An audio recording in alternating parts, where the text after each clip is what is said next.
Hello बाबू, hello friends, कैसे हैं आप सभी। आज हम लोग बात करने वाले हैं टेंथ टेंथ क्लास फिजिक्स के ऑब्जेक्टिव क्वेश्चन पे बात करने वाले हैं। और यहाँ से जो भी एग्जाम में बनने वाला क्वेश्चन है वो सारे के सारे देखिए आप लोग को वन लाइनर के रूप में और एमसीक्यू के रूप में आप लोग को सामने हम एक्सप्लेन करेंगे। इसे लास्ट तक सुनिएगा और लास्ट तक बने रहिएगा। और यहाँ से मुझे लग रहा है, मुझे उम्मीद है कि आप लोग को सारे के सारे क्वेश्चन आप लोग सही करके आएंगे फिजिक्स से आने वाले। तो चलिए, इसमें 50+ ऑब्जेक्टिव देखने वाले हैं। एक शॉर्ट क्लास ही है, ज़्यादा लंबा क्लास भी नहीं रखेंगे हम। तो चलिए इस क्लास को चालू करते हैं, आप लोग को समझाते हैं। देखिए, पहला क्वेश्चन है कि प्रकाश का एसआई मात्रक क्या होता है। तो जो प्रकाश होता है, प्रकाश का एसआई मात्रक जो है, देखिए यहाँ पे क्या है, कैंडला है। क्या बाबू? कैंडला। प्रकाश के जो एसआई मात्रक होता है कैंडला होता है। बस बता सकते हैं कि यहाँ पे तो आप लोग बताते हैं प्रकाश के चाल जो होता है अभी आगे मिलेगा, 3 गुने होता है 10⁸ मीटर पर सेकेंड होती है। क्या होती है? 3 गुने 10⁸ मीटर पर सेकेंड होता है। प्लस में जो प्रकाश है इसके चाल को क्या ज्ञात किया था? रोमर। क्या ज्ञात किए थे? रोमर। रोमर ज्ञात किए थे कब? 1876 में। 1876 में प्रकाश के चालों को ज्ञात किए थे। प्रकाश जो होता है ना, ड्यूल नेचर का होता है। क्या होता है? दोहरी प्रकृति की होती है। दोहरी नेचर का होता है। इसे दोगला नेचर बोलते हैं। दोगला नेचर बोले कहने का मतलब क्या है? इसे ड्यूल नेचर कहने का मतलब है कि प्रकाश जो है हम लोग का तरंग तरंग के रूप में भी गमन करता है। तरंग कौन सा तरंग? अनुप्रस्थ तरंग होता है। कौन सा तरंग होता है? अनुप्रस्थ तरंग होता है। प्रकाश जो है अनुप्रस्थ तरंग के रूप में गमन करता है। प्लस में प्रकाश जो है हम लोग का कौन सा तरंग होता है बाबू? अनुप्रस्थ तरंग होता है। अब प्रकाश जो है हम लोग के कण के रूप में भी गमन करता है। किस रूप में? कण के रूप में। प्रकाश तरंग के रूप में गमन करते हैं। इस बात को बोले थे हाइगेंस। क्या बोले थे? हाइगेंस। हाइगेंस जो है बोले थे कि प्रकाश जो है तरंग के रूप में गमन करता है। अब प्रकाश कण के रूप में गमन करता है, इस बात को क्या बोला था? न्यूटन। क्या बोले थे? न्यूटन। क्या बोला था? न्यूटन। चलिए नेक्स्ट अगला क्वेश्चन समझाते हैं। अगला है कि प्रकाश की चाल निर्वात में कितनी होती है। ये होता है आपका 3 गुना 10⁸ ऑप्शन नंबर कहाँ पे? Option number B. ठीक ना? ये 3 गुना 10⁸ क्या होती है? 8 मीटर पर सेकंड होती है। और प्रकाश के चाल को क्या ज्ञात किया था? रोमर। क्या ज्ञात किए थे? रोमर। कब? 1876। रोमर 1876। नेक्स्ट अगला क्वेश्चन है कि दर्पण द्वारा बनने वाला प्रतिबिंब क्या कहलाता है। दर्पण में देखिए वास्तविक भी बनती है, काल्पनिक भी बनती है। तो यहाँ दोनों हो जाएगा। क्या हो जाएगा? दोनों हो जाएगा। दर्पण ना काल्पनिक वास्तविक दोनों प्रतिबिंब का निर्माण करती है। नेक्स्ट अगला क्वेश्चन है, समतल दर्पण में प्रतिबिंब बनता है। समतल दर्पण में कैसा प्रतिबिंब बनता है भाई साहब? तो समान आकार के बनता है, वो भी पार्श्व परिवर्तन। समतल दर्पण में जो प्रतिबिंब बनता है समान आकार के बनती है, प्लस पार्श्व परिवर्तन बोले तो दाएं हाथ देखेंगे। अगर हम दायां हाथ देखेंगे तो वहाँ कहाँ दिखाई देगा? बायां हाथ दिखाई देगा, बायां दिखाई देगा। तो इसमें पार्श्व परिवर्तन प्रतिबिंब बनता है। ठीक है, समतल दर्पण को यूज करते हैं सामान्यतः चेहरा देखने में पेरिस्कोप में किया जाता है, और पनडुब्बी जहाजों के अंतर्गत में इसका प्रयोग किया जाता है। नेक्स्ट अगला अगला क्वेश्चन है, अगला है कि समतल दर्पण में प्रतिबिंब की दूरी होती है। समतल दर्पण में प्रतिबिंब की दूरी क्या होती है? तो वस्तु दूरी के बराबर। यानी कि देखिए समतल दर्पण है, यहाँ पे समतल दर्पण है। तो इस समतल दर्पण के सामने कोई वस्तु जितना, जैसे यहाँ वस्तु है 5 मीटर की दूरी पर रखा है, तो पीछे प्रतिबिंब इसका जो है ना, प्रतिबिंब भी इसका जो पीछे 5 मीटर की दूरी पर बनेगा, इसका प्रतिबिंब पीछे 5 मीटर की दूरी पर प्राप्त होगा। 5 मीटर की दूरी, यानी कि समतल दर्पण के सामने कोई वस्तु जितना दूरी पर होगा, प्रतिबिंब दर्पण के पीछे उतना ही दूरी पर प्राप्त होगी। नेक्स्ट अगला क्वेश्चन है, अगला है कि अवतल दर्पण। ठीक ना? अवतल दर्पण को क्या कहते हैं? अवतल दर्पण को हम लोग अभिसारी दर्पण कहते हैं। क्या कहते हैं? अभिसारी कहते हैं। क्यों? क्योंकि अवतल दर्पण क्या बताइए, परिवर्तक सतह क्या होता है? धसा होता है। और इसके देखिए प्रधान अक्ष के समानांतर, ये दर्पण का क्या हम लोग का पोल है, ध्रुव है, उसका फोकस है, सर्वकर्ता केंद्र है। दर्पण के प्रधान अक्ष से जाने वाली सभी किरणें ये सारे के सारे फोकस होकर जाती है। यानी कि अवतल दर्पण जो है, अवतल दर्पण है, यानी कि प्रकाश को एक बिंदु पर फोकस पर क्या करती है? फोकस पर लाके मिलाती है, अभिसारित करती है, इसलिए उसको अभिसारी दर्पण के नाम से जानते हैं। क्या कहते हैं? अभिसारी दर्पण बोलते हैं। नेक्स्ट अगला क्वेश्चन है आप लोग के सामने। नेक्स्ट अगला क्वेश्चन है कि उत्तल दर्पण में हमेशा कैसा प्रतिबिंब बनता है? तो इसमें हमेशा भाई साहब काल्पनिक और छोटा प्रतिबिंब बनता है। उत्तल दर्पण में बताइए कैसा प्रतिबिंब बनता है? तो हमेशा काल्पनिक और छोटा प्रतिबिंब बनता है। उत्तल दर्पण का प्रयोग कहाँ करते हैं? तो साइड मिरर के रूप में करते हैं। साइड मिरर के रूप में करते हैं, और कहीं बड़े मॉल के अंतर्गत बड़े एरिया के क्षेत्रफल को देखने के लिए उत्तल दर्पण का प्रयोग किया जाता है। जैसे भाई साहब बड़े मॉल के अंतर्गत भी हो सकता है। इसके अलावा हम आपको बता दें, जैसे बुर्ज खलीफा है, बुर्ज खलीफा के प्रतिबिंब देखना है तो वहाँ उत्तल दर्पण का प्रयोग करेंगे, क्योंकि बड़े साइज के वस्तु का इमेज आपको मतलब स्पष्ट तरीका से दिखाने में काम में लाया जाता है उत्तल दर्पण। नेक्स्ट अगला क्वेश्चन है, दर्पण सूत्र क्या होता है। देखिए दर्पण सूत्र क्या होता है। दर्पण सूत्र होता है, बताइए, 1/1/v प्लस 1/u बराबर होता है 1/f होता है। ये हम लोग का क्या होती है, दर्पण सूत्र होती है। क्या होती है बाबू, दर्पण सूत्र होता है। इसे आप लोग सत्यापन करके जाइएगा। इसमें ऑप्शन कौन सा सही है, ए। नेक्स्ट अगला सूत्र है क्या, आवर्धन फार्मूला क्या होता है। देखिए आवर्धन फार्मूला हम लोग क्या, आवर्धन जो होता है ना, आवर्धन यह होता है प्रतिबिंब की ऊंचाई। प्रतिबिंब की ऊंचाई हो गया h2, वस्तु की ऊंचाई हो गया h1। प्रतिबिंब की ऊंचाई बटा में वस्तु की ऊंचाई होता है, या तो कह सकते हैं प्रतिबिंब की दूरी, ठीक ना, v बटा में क्या होता है, u होती है, v बटा में u होता है। इसका ऑप्शन नंबर कौन सा सही है हम लोग का, इसका ऑप्शन नंबर हम लोग का सही जो है ना, ए सही हो जाएगा। कौन सा सही होगा, ए सही हो जाएगा। नेक्स्ट अगला क्वेश्चन है कि अवतल दर्पण का फोकस होती है। अवतल दर्पण जो है, अवतल दर्पण का जब फोकस होता है हम लोग का कैसा फोकस होता है, इसका ऋणात्मक होती है। अवतल दर्पण हो चाहे उत्तल दर्पण, फोकस क्या होता है, ऋणात्मक होती है। क्या होती है, फोकस ऋणात्मक। तो अवतल दर्पण की जो फोकस होती है कैसा होता है, ऋणात्मक होता है। क्या होता है, ऋणात्मक होता है। नेक्स्ट अगला क्वेश्चन है,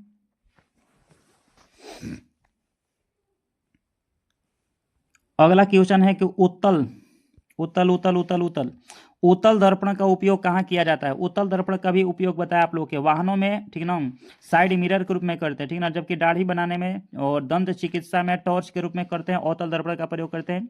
लेकिन उत्तल दर्पण का प्रयोग जो होता है वाहनों में साइड मिरर के रूप में होते हैं। और बड़े एरिया के, जो बड़ा एरिया होगा, बड़े एरिया के क्षेत्रफल के प्रतिबिंब को छोटा मतलब करके और स्पष्ट तरीका से दिखाता है उत्तल दर्पण। जैसे कुतुब मीनार हो गया भाई साहब, बुर्ज खलीफा हो गया, ठीक है ना, कुतुब मीनार हो गया, बुर्ज खलीफा हो गया, उस सब के प्रतिबिंब देखना है तो वहाँ उत्तल दर्पण का प्रयोग करेंगे। कोई चार चक्कर वाला गाड़ी हो, देखिए कोई जैसे 4 व्हीलर का वाहन हो गया, तो वाहन के नीचे का दृश्य, वाहन के नीचे के दृश्य देखने के लिए उत्तल दर्पण का प्रयोग करते हैं, ठीक ना। तो उत्तल दर्पण का प्रयोग है वाहनों में रिव्यू के रूप में। देखिए उत्तल दर्पण का उपयोग आया था, सारा उपयोग बता दिए। वाहनों में रिव्यू के रूप में, बड़े एरिया के क्षेत्रफल को देखने के लिए, जैसे कुतुब मीनार हो गया, बुर्ज खलीफा हो गया। इसके अलावा बड़े बड़े जो मॉल होते हैं, बड़े बड़े मॉलों में, ठीक ना, मॉलों में यूज किया जाता है, क्योंकि मॉल के मतलब पूरे पूरे मॉल के मतलब एक सरफेस भाग के एरिया को एक छोटे से मतलब क्या कर सकते हैं, छोटे से एरिया में इसको मतलब स्पष्ट तरीका से दिखा सकता है। नेक्स्ट आगे, नेक्स्ट अगला क्वेश्चन है हम लोग का कि अवतल दर्पण का उपयोग कहाँ होता है। अवतल दर्पण का प्रयोग जो होता है ना हम लोग के, बताइए, अवतल दर्पण सेविंग यानी कि सेविंग मिरर के रूप में होता है, क्योंकि कोई वस्तु का प्रतिबिंब बड़ा बनाता है यहाँ पर, ठीक है ना, बड़ा बनाता है। तो अवतल दर्पण का प्रयोग होता है सर्च लाइट में, सर्च लाइट के अंतर्गत होता है, दाढ़ी बनाने में होता है हम लोग को। इसके अलावा हम यानी कि सेविंग मिरर के रूप में करते हैं। इसके अलावा अवतल दर्पण का प्रयोग हेडलाइट में किया जाता है। किस में करते हैं, हेडलाइट में करते हैं। और सोलर कुकर के अंतर्गत में इसका प्रयोग किया जाता है। नेक्स्ट अगला क्वेश्चन है हम लोग का, प्रकाश का अपवर्तन। प्रकाश का जो अपवर्तन होता है, बताइए कहाँ होता है, दर्पण में होता है, निर्वात में होता है, माध्यम के बदलने पर होता है, अंधकार में होता है। तो इसका सही आंसर हो जाएगा माध्यम के बदलने पर। यानी कि जैसे जब प्रकाश जो है एक माध्यम से दूसरे माध्यम में जाती है तो वहाँ पे क्या होता है, अपवर्तन की घटना देखने को मिलता है। उसी को हम लोग अपवर्तन कहते हैं। चाहे सघन से विरल जाए, चाहे विरल से सघन जाए, ठीक ना। अगर वो प्रकाश जैसे मान लो सघन से जा रहा है, मान लो ऊपर सघन माध्यम है और नीचे जैसे ऊपर है आपका डेंसर मीडियम है, सघन माध्यम है, नीचे रेयर मीडियम है, विरल माध्यम है। तो जब प्रकाश जैसे मान लो, जब हम लोग का प्रकाश है माध्यम बना दी यहाँ पे, ऊपर वाला जैसे हमारा डेंसर मीडियम है, जैसे सघन माध्यम, नीचे वाला रेयर मीडियम है, विरल माध्यम है। तो जब प्रकाश सघन से विरल में आएगा तो क्या होगा, दूर भागेगा, क्या होगा, दूर भागेगा। अब विरल से सघन में जाएगा तो झुक के जाएगा। जैसे अब ऊपर हो गया रेयर मीडियम, नीचे डेंसर मीडियम है। अब विरल से सघन में आएगा तो झुक की ओर जाएगा, झुक कर जाएगा, क्या जाएगा, झुक कर जाएगा।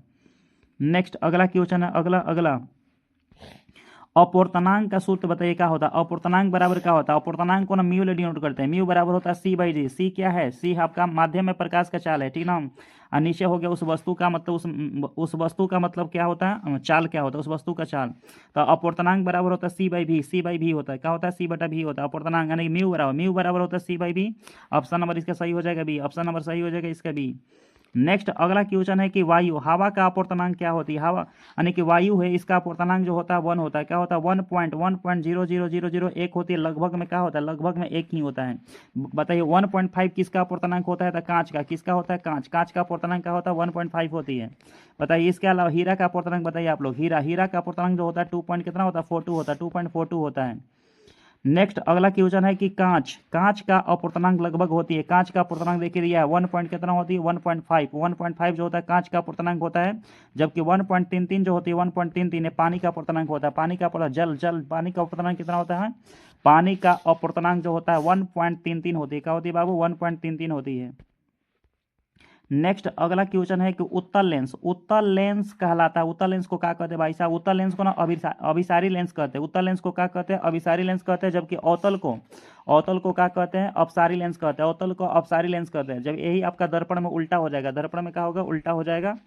नेक्स्ट अगला क्वेश्चन है कि अवतल लेंस कहलाता है, तो अवतल लेंस को ना यहाँ पे कौन सा लेंस कहेंगे, अपसारी लेंस कहेंगे, जबकि अवतल दर्पण को क्या कहेंगे, अभिसारी दर्पण बोलेंगे, जबकि अवतल लेंस को क्या बोलेंगे, अपसारी लेंस कहेंगे। क्या बोलेंगे, अपसारी लेंस। नेक्स्ट अगला क्वेश्चन है कि उत्तल लेंस द्वारा बना प्रतिबिंब हो सकता है। उत्तल लेंस कैसा प्रतिबिंब बनाता है, तो हम लोग को देखिए वास्तविक बनाता है, काल्पनिक बनाता है, दोनों बनाता है, तो इसका आंसर दोनों हो जाएगा, ऑप्शन नंबर सी, यानी कि दोनों बनाता है। उत्तल लेंस जो है काल्पनिक भी बनाता है और वास्तविक भी बनाता है, ठीक है। नेक्स्ट अगला क्वेश्चन है कि अवतल लेंस द्वारा बना प्रतिबिंब कैसा होता है। अवतल लेंस हमेशा क्या करता है, काल्पनिक और छोटा प्रतिबिंब बनाता है। ऑप्शन नंबर कौन सा सही हो जाएगा, एक सी सही हो जाएगा। कि अवतल लेंस द्वारा बना प्रतिबिंब जो होता है काल्पनिक होती है और छोटी होती है। देखिए ना, आप लोग को मेहनत करना ही पड़ेगा लाइफ में, बिना मेहनत करे कुछ भी नहीं हो सकता है। आप मेहनत करने के लिए हमेशा रेडी रहिए और मेहनत करते रहिए, जरूर अच्छा आपका परिणाम देखने के लिए मिलेगा। नेक्स्ट अगला क्वेश्चन हम लोग देखते हैं। लेंस का सूत्र देखिए क्या होता है, लेंस फार्मूला क्या होता है। लेंस फार्मूला देखिए यहाँ पे हो जाएगा, ऑप्शन नंबर बी है, यानी कि 1/f बराबर 1/f बराबर 1/v माइनस होता है 1/u। ये हम लोग का क्या है, लेंस सूत्र होता है, लेंस फार्मूला होता है। नेक्स्ट अगला क्वेश्चन है कि लेंस की क्षमता बताइए। लेंस की क्षमता की इकाई क्या होती है। लेंस की जो क्षमता की इकाई होती है उसको हम लोग डायोप्टर कहते हैं। क्या कहते हैं, डायोप्टर कहते हैं। लेंस की क्षमता यानी कि हम लोग को लेंस की जो क्षमता होता है ये हमारे फोकस दूरी के व्युत्क्रम के क्या होती है, बराबर होती है। फोकस दूरी के व्युत्क्रम के क्या होता है बाबू, बराबर होता है। नेक्स्ट अगला क्वेश्चन है, यानी कि क्षमता का सूत्र क्या होता है, यानी कि पी देखिए यहाँ पे कौन सा ऑप्शन सही है, ए नंबर सही है, यानी कि शक्ति बराबर, यानी कि लेंस की क्षमता बराबर 1/में क्या होता है, फोकस होता है। फोकस दूरी के क्या होता है, व्युत्क्रम के बराबर होता है, लेंस की क्षमता होती है। नेक्स्ट अगला क्वेश्चन है कि उत्तल लेंस की क्षमता बताइए क्या होती है। उत्तल लेंस की क्षमता यहाँ बताना है, ऋणात्मक है, शून्य है, धनात्मक है, अनंत होता है। तो उत्तल लेंस की क्षमता जो होती है धनात्मक होती है। क्या होती है, धनात्मक होती है। क्या होती है, धनात्मक। ऑप्शन नंबर इसका सी सही हो जाएगा। नेक्स्ट अगला क्वेश्चन है कि अवतल लेंस की क्षमता क्या होती है। अवतल लेंस की क्षमता बताइए।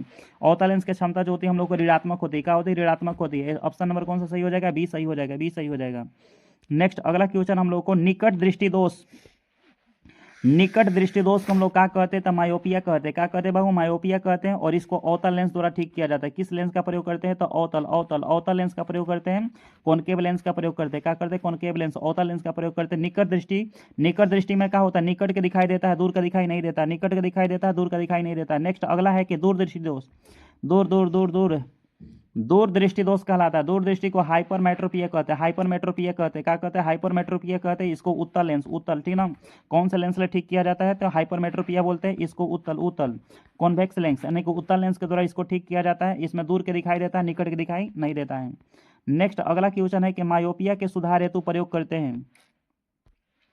मायोपिया के सुधार के लिए कौन सा लेंस का प्रयोग करते हैं, तो अवतल लेंस का प्रयोग, अभी बताया आप लोग को, अवतल लेंस का प्रयोग करते हैं, ठीक ना। मायोपिया के सुधार के लिए कौन सा लेंस का प्रयोग करते हैं, अवतल लेंस का प्रयोग करते हैं। नेक्स्ट अगला क्वेश्चन है कि हाइपरमेट्रोपिया के सुधार के लिए कौन सा लेंस का प्रयोग करते हैं, तो इसके लिए उत्तल लेंस का प्रयोग करते हैं। अभी बताया आप लोगों को कि हाइपरमेट्रोपिया के लिए उत्तल लेंस, जबकि मायोपिया के लिए अवतल लेंस का प्रयोग करते हैं। नेक्स्ट अगला क्वेश्चन है कि वृद्धावस्था के दोष क्या कहलाता है, यानी कि जब बुजुर्ग हो जाते हैं तो हम लोग के मांसपेशियां ना ढीली हो जाती है। उस कंडीशन में कौन सा दोष होता है, तब प्रेस बायोपिया होता है। कौन सा दोष होता है बाबू, प्रेस बायोपिया। जब वृद्धावस्था हो जाइएगा तो वहाँ पे जो आँख के जो मांसपेशियां होती हैं, जो लेंस को बांध के रखता है, उसको हम लोग कहते हैं सिलियरी मांसपेशिया कहते हैं। सिलियरी मांसपेशिया ढीला हो जाती है तो प्रेस बायोपिया हो जाती है। नेक्स्ट अगला क्वेश्चन है, देखिए नेक्स्ट अगला क्वेश्चन है कि श्वेत प्रकाश का वर्ण विक्षेपण किससे होता है। जो श्वेत प्रकाश होते हैं इनका जो वर्ण विक्षेपण होता है वो हमारे प्रिज्म के द्वारा होता है। बताइए क्या होता है, प्रिज्म के द्वारा। जो प्रिज्म होते हैं, बताइए प्रिज्म होता है, प्रिज्म के अंतर्गत भाई साहब, प्रिज्म बताइए इसमें कितना रंग निकलता है, इसमें 7 रंग होते हैं। सबसे ऊपर के रंग जो होते हैं हम लोग का रेड हो जाएगा। क्या होगा, रेड, यानी कि हम लोग का रेड रंग जो होता है इनका बताइए विचलन बताइए सबसे कम प्रकीर्णन हम लोग का रेड रंग का विचलन कम होता है या बैंगनी का, आप लोग कमेंट करके बताइए भाई साहब, ठीक ना। इसमें किसका प्रकीर्णन बताइएगा। प्रकीर्णन हम लोग के प्रकाश का प्रकीर्णन जो है, प्रकाश का प्रकीर्णन जो है वो कणों, जैसे मान लो सूर्य के प्रकाश है, माने छोटे छोटे कणों के ऊपर पड़ रहे हैं, जब छोटे छोटे कण के ऊपर पड़ता है तो ये कण ना सूर्य के प्रकाश को क्या करता है, बिखेरता है, उसी को क्या कहते हैं, प्रकीर्णन कहते हैं। क्या कहते हैं, प्रकीर्णन कहते हैं। नेक्स्ट अगला अगला अगला क्वेश्चन है, अगला क्वेश्चन है इंद्रधनुष में कुल रंग होते हैं, कितने रंग होते हैं भाई साहब। इंद्रधनुष में कुल रंगों की संख्या कितनी होती है, तो 7 रंग होती है। कितनी होती है, 7 रंग होती है। इंद्रधनुष दो प्रकार का होता है, एक प्राथमिक इंद्रधनुष होता है, एक द्वितीयक इंद्रधनुष होता है। प्राथमिक इंद्रधनुष में जो रंग होती है आपका प्राथमिक रंग होता है, यानी कि RGB। RGB बोले तो red green blue, red green blue होती है। द्वितीयक रंग में जो होता है हम लोग का सेकेंडरी कलर होता है। क्या होता है, सेकेंडरी कलर होता है। और नेक्स्ट नेक्स्ट अगला क्वेश्चन है,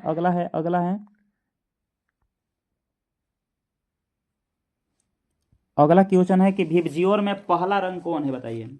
विबजियोर के अंदर जो फर्स्ट रंग होता है, विबजियोर के अंदर जो पहला रंग होता है हम लोग को कौन सा रंग होता है, लाल रंग होता है। यानी कि जो वर्ण विक्षेपण की घटना होती है प्रिज्म के अंतर्गत, तो इसमें फर्स्ट रंग हम लोग का लाल रंग होता है। लास्ट रंग कौन होता है, बैगनी रंग होती है। लास्ट रंग बैगनी होती है। बीच वाला रंग कौन होता है, तो हरा। बीच वाला रंग कौन होता है, हरा होता है। यानी कि हम लोग के बीच में जो हम लोग का देखिए यहाँ बीच में कौन सा रंग है सर, ग्रीन है। लास्ट वाला रंग कौन सा है, लास्ट वाला रंग जो होता है हम लोग का, यहाँ पे जो हम लोग का देखिए लास्ट रंग जो होता है हम लोग का विबजियोर में बैगनी, क्या है, बैगनी है। जबकि फर्स्ट रंग कौन सा है आपका, रेड है। क्या है, रेड है। नेक्स्ट एक सेकेंड सर,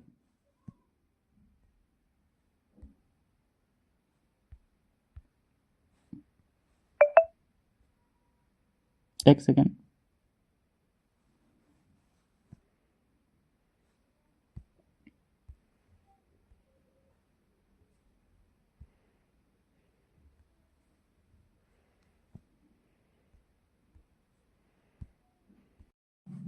देखिए सर, हम लोग बात कर रहे थे यहाँ पे, हम लोग बात कर रहे थे यहाँ पे, क्वेश्चन नंबर देखते हैं। अधिक विचलन किस रंग में होती है, ठीक ना।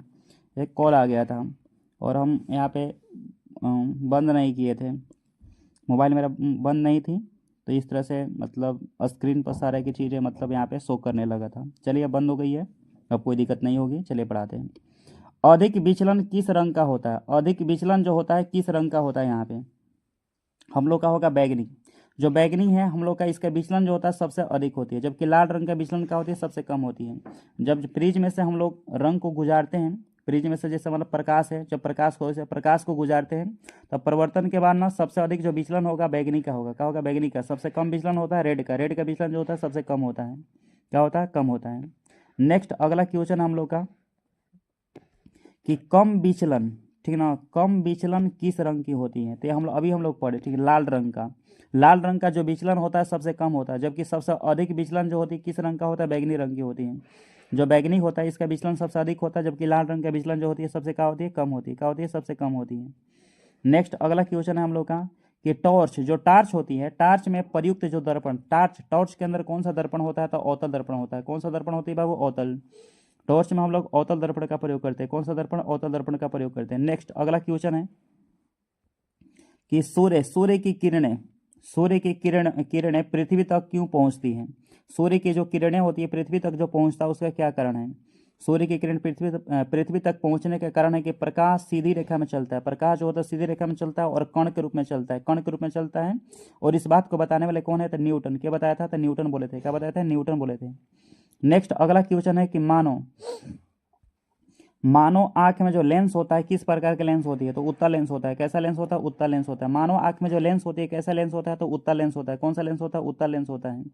नेक्स्ट अगला क्वेश्चन है सर, अगला क्वेश्चन है कि रेटिना किसका भाग है। रेटिना हम लोग को जो है किसका भाग होता है, तो हम लोग को जो भाग होता है आंखों का भाग होता है। रेटिना जो होता है आंखों का भाग होता है।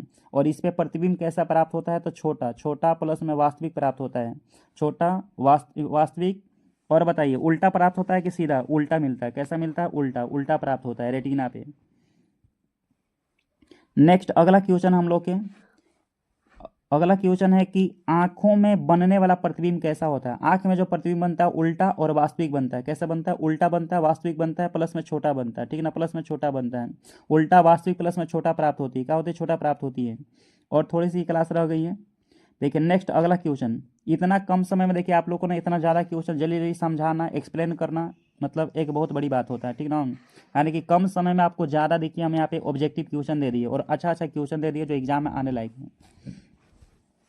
देखिए प्रकाश का परिवर्तन किस नियम का पालन करता है। प्रकाश के जो परिवर्तन जो होता है हम लोग के परिवर्तन के नियम को पालन करता है। प्रकाश के परिवर्तन को प्रकाश के जो परिवर्तन होता है वो परिवर्तन के नियम को ही पालन करता है। परिवर्तन के नियम को ही क्या करता है, पालन करता है। नेक्स्ट अगला क्वेश्चन है, आपतन कोण बराबर होते हैं। आपतन कोण जो बराबर होते हैं परिवर्तन कोण के, सही बात है। आपतन कोण बराबर किसके होते हैं, परिवर्तन कोण के बराबर होते हैं। किसके बराबर होते हैं, परिवर्तन कोण के बराबर होते हैं। नेक्स्ट अगला क्वेश्चन है कि फोकस दूरी की इकाई क्या होती है। फोकस दूरी की जो इकाई होती है हम लोग क्या कहते हैं, मीटर कहते हैं। यानी कि फोकस को क्या में मापते हैं हम लोग, मीटर में मापते हैं। किस में मापते हैं, यानी कि एक्चुअली इसको मीटर में ही मापा जाता है फोकस को। नेक्स्ट अगला क्वेश्चन है उत्तल दर्पण का फोकस कैसा होता है। उत्तल दर्पण का जो फोकस होता है काल्पनिक होती है। कैसा होती है बाबू, काल्पनिक होता है। ऑप्शन नंबर इसका बी सही हो जाएगा, कौन, बी। नेक्स्ट अगला क्वेश्चन है कि अवतल दर्पण का उपयोग सोलर कुकर में क्यों करते हैं। क्योंकि यह इसे अभिसारी दर्पण कहते हैं। अवतल दर्पण को क्या कहते हैं बाबू, अभिसारी दर्पण कहते हैं। परिवर्तक सतह धंसा हुआ रहता है, ये सारे प्रकाश को ना एक ही बिंदु फोकस पर लाके मतलब अभिसारित कर देती है। इसलिए इसे हम लोग अवतल दर्पण को सोलर कुकर में यूज करते हैं, क्योंकि खाना बनाने में जल्दी मतलब उपयोगी हो सकता है। नेक्स्ट अगला क्वेश्चन है कि प्रकाश ऊर्जा का रूप कैसा होता है। प्रकाश हम लोग को कैसा ऊर्जा है, तो हम लोग को विद्युत चुंबकीय ऊर्जा होती है। प्रकाश ऊर्जा जो होती है एक विद्युत चुंबकीय ऊर्जा होती है, इलेक्ट्रोमैग्नेटिक मतलब एनर्जी है। इसलिए इसे हम ठीक ना, इसे मतलब प्रकाश, इसलिए इसको हम लोग ड्यूल नेचर भी बोलते हैं। क्या बोलते हैं, ड्यूल नेचर बोलते हैं, दोगला नेचर के नाम से जानते हैं प्रकाश को। नेक्स्ट अगला क्वेश्चन है कि कांच ठीक ना। कांच से वायु में जाने पर कांच क्या हो गया आपका, बताइए। कांच आपका सघन माध्यम हो गया। हवा क्या हो गया सर, आपका विरल माध्यम हो गया। तो जाने पर प्रकाश क्या होगा, यानी कि सघन से विरल जा रहे हैं तो क्या होगा, मुड़ेगा या दूर भागेगा। तो हम लोग लंब से दूर मुड़ेगा। लंब से क्या होगा, दूर मुड़ेगा। ऑप्शन नंबर बी सही हो जाएगा कि लंब से दूर मुड़ेगा या दूर भागेगा। नेक्स्ट अगला क्वेश्चन है कि वायु से जल में जाने पर हवा, बताइए हवा क्या हो गया भाई, हवा आपका हो गया विरल हो गया, रेयर हो गया, रेयर हो गया। जल क्या हो गया, डेंसर हो गया। क्या हो गया, डेंसर हो गया। जल आपका डेंसर है, यानी कि सघन हो गया। अब यहाँ पे ना विरल से सघन में जा रहा है तो कहा विलंब की ओर, लंब की ओर मुड़ेगा। लंब की ओर क्या होगा, मुड़ेगा। ऑप्शन नंबर ए सही हो जाएगा। ऑप्शन नंबर क्या होगा, ए सही हो जाएगा, लंब की ओर मुड़ेगा।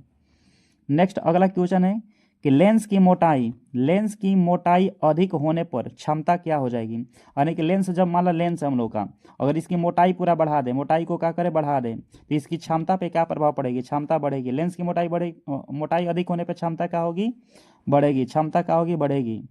नेक्स्ट सेकंड लास्ट क्वेश्चन है हम लोग का, 51 क्वेश्चन रखे थे। मानव आंख का सामान्य दृष्टि बिंदु कैसा होता है। मानव आंख का सामान्य जो दृष्टि बिंदु होता है, ये हम लोग को बताइए। समंजन क्षमता कह सकते हैं, ये हम लोग 25 सेंटीमीटर होती है। कितना होता है बाबू, 25 सेंटीमीटर होता है। क्या होता है, 25 सेंटीमीटर होती है। नेक्स्ट हम लोग का लास्ट क्वेश्चन है कि उत्तल लेंस से दूर रखी वस्तु का प्रतिबिंब बनता है। उत्तल लेंस से दूर रखी वस्तु का प्रतिबिंब कैसा बनता है, तो बनता है छोटा बनता है, प्लस में वास्तविक बनती है। कैसा बनता है, छोटा बनता है, प्लस में वास्तविक बनती है। तो ये हम लोग का आज का सेशन रही, और ज़्यादा लंबा क्लास भी नहीं रहा है, मात्र 20 से 22 मिनट का क्लास रहा है। तो आप लोग इससे चाहे तो दोबारा भी सुन सकते हैं और समझ सकते हैं। चलिए मेहनत करते रहिए और एक बेस्ट रिजल्ट देने का प्रयास करिए। और इसी तरह आपको सेशन अच्छा लग रहा है तो आप लाइक करिए, कमेंट करिए, अपने दोस्तों तक इस क्लास को पहुंचाइए भी, और ताकि हमको लगे कि नहीं और भी हमको इस तरह से क्वेश्चन लेकर आना चाहिए।